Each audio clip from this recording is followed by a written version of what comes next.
We are nothing more or less than what we choose to reveal. Every character in .hack's sign is wearing a mask, some for practical reasons, like wanting to keep their personal lives separate from their in-game persona. Some use their mask to gain back something they have lost, be it physical or emotional. The character BT uses the world to rid herself of a part of her that she didn't like. Sora chooses to use his natural instincts as a 4th grader to PK players and revel in having power over others simply by being better than them at the game. Each of the hackers has entered the world to assume a new identity, and one of the aspects that they all have in common with each other is that they chose to do this. The world is a video game, it's a consumer product. They bought the headset, they bought the controller, it is a consumer item meant to give them entertainment. They chose to do this. Choice is a huge aspect of identity. Choice means action. Actions define who we are. If you did not choose to be who you are you really even a person? This is one of the many questions posed to us in .hack's sign with the player Tsukasa, whose identity is forcefully ripped away from her. Tsukasa initially used the world as an escape from reality in its entirety, even going so far as to choose to play as a male character to completely separate herself from the real world. After research into her background and personality, she is data drained by Morgana, the literal god of the world, and is manipulated to have only vague memories of her most negative real-world experiences, and to actually think she is male. So now her appearance, her memories, everything that makes up her identity are completely manufactured by someone other than herself.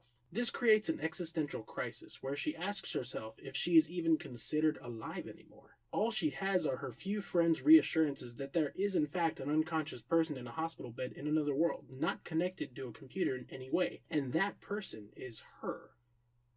But is it? The only connection she has to the person in a coma is vague, untrustworthy memories, and none of those are ones that bring her peace. So she decides to never go back and just make the world her new reality. And I mean, why would she go back? If she accepts who she is now, she is awarded a world where she gets everything she thinks she wants. A world where she gets to choose when she talks to people and how close they're allowed to get. Where she is protected by an immortal guardian, can travel anywhere she wants in an instant, and perhaps most important for her, she gains a semblance of control over her life. Something that she is sure she did not have in the other world. And this is probably the most natural solution she could have chosen for herself. Scottish philosopher and formal shower cap enthusiast David Hume says that the human perception of the self is only a bundle of impressions and ideas. Tsukasa, without even realizing it, became a completely new person upon getting data drained and essentially started from scratch, which isn't that far off from what we do normally. Hume tells us that there's essentially no such thing as a persisting self. So her circumstances on becoming Tsukasa were irrelevant. Even before getting data drained, she wasn't the same person she was in the real world. You were always an ever-evolving, ever-changing bundle of everything that makes you human. As long as you have consciousness, all you ever are is who you are in the moment. Though Hume probably didn't account for the ideas of science fiction. The concept of the mind and body being forcefully separated by technology was a bit after his time. So I'd like to cite another philosopher who might have a more relatable perspective on the subject. Motoko Kusanagi from the 1995 Ghost in the Shell movie is a cyborg whose entire body is now manufactured. The only part of her that is original is her ghost, that is a constant faint whisper in her mind. Her thoughts on the self are examined when she talks to Bato on her boat out at sea. She tells him that her body, voice, memories, and even the access to the endless supply of the information on the internet all mixes to become who she is. If those things can be manufactured and doesn't even belong to her anymore, what is it that makes her Motoko Kusanagi? Towards the end of the film, when she is speaking to an AI who was literally born on the net, she decides that her need to define her identity was just her natural human desire to put everything, including herself, in a box. And that idea limited her without reason. Motoko Kusanagi decides that she can be whoever she wants to be. So while she decides her identity is limitless, Hume says you never had an identity in the first place. So the answer is anywhere from 0 to infinite. So the answer might be somewhere in the middle. It might be both, in fact. A sense of duality is needed when trying to find a comfortable answer to the question, who am I really? To investigate further, I'm going to have to go to a place where the very concept of individuality is, well, moot. You are many people. I mean, Christopher Poole with a face is different than Christopher Poole without without a little picture. It's different than Chris. It's different than Mood. We're all different people depending on the context in which we're faced. We're different people in front of different audiences, and Google could have used that opportunity to support kind of this fluid identity. One of the things I talked about was prismatic identity. This idea that again you're multifaceted, and it's not just who you're sharing with; it's who you're sharing as. It's really a piece of you is changing. Somebody's seeing a different a face of you. 4chan is one of the closest examples to a collective hive mind in the real world. It is a place with no morals, a vague code of unenforceable ethics, and complete anonymity. You can be anyone on 4chan. You can be a call to action, a pervert, a white knight, a troll. The only limit is the strength of your voice. There are no upvotes, only conversations. You can even be no one at all and just observe. That is also a choice. You can also be yourself, though I do not recommend it. The point is, identity is fluid. It'll fill whatever mold you want it to fill. Without choice, your identity becomes formless and indistinguishable.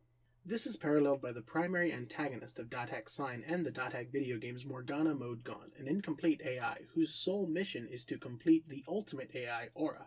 After collecting data on all aspects of human psychology, she realizes that by completing Aura, her purpose would be gone, thus creating a paradox in her programming. This is the impetus she uses to justify data draining Tsukasa, beginning the primary conflict of the series. She uses her intimate knowledge of the human psyche to negatively affect Tsukasa and stall Aura's growth. Morgana's story is a tragic one. Even though she is effectively a god in the world, she can never truly have an identity of her own. All of her actions are predetermined through her original programming. Her purpose of creating life in a machine has given her intimate knowledge of human psychology, but not humanity. In Sign, she is a formless voice pretending to be a mother to Tsukasa and Aura. When her plan fails, her desire for self-preservation creates the Cursed Wave, who would become the bosses of the .hack games. However, by creating these bosses, she slowly corrupted herself, eventually becoming unstable until she is finally defeated by Kite at the end of the game. She is an entity with the sole purpose of quantifying humanity, but never being able to achieve her own humanity. The tragedy of Morgana is that even though she traps Tsukasa in the world, she is the only one who is truly never given a choice. She is the one who is trapped. So I've gone on a bit about choice, and I don't want to give the wrong impression. You aren't always exactly who you choose to be. That is just a part of what makes up your identity.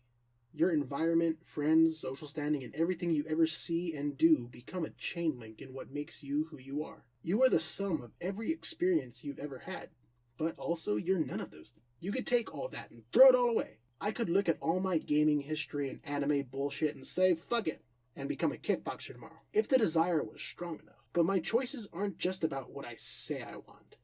Tsukasa says he wants to be alone, but his natural actions, the things he does when he isn't thinking about how much he wants to be alone, tells us who he really is. He takes care of this grunty because he wants to feel needed by someone. He talks to Bear and Mimiru because he doesn't want to be alone. He shares his feelings with Subaru because he feels like she can relate with him.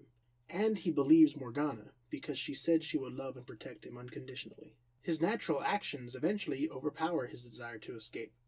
And when he accepted who he was eventually able to free herself from the game. So, this is my 4th rewrite of this script, and I have way past overthought this. I can say a lot about .hack, and I will. I have a lot more to say, honestly. And I think this isn't quite the format to do it in, but I have to release something or I'm going to lose my mind. To me, the biggest thing, at least .hack Sign is about, is identity. If there's anything I've learned from .hack Sign, it's that if you look hard enough, you can find a gem in anything, even in an almost 15-year-old show that everyone else wrote off as boring, pretentious bullshit. Though if you look too hard, the lines might get blurry, and you might forget what you're even looking for. But if you take that gem that you found and put it at just the right angle, in just the right light, you might find what you see is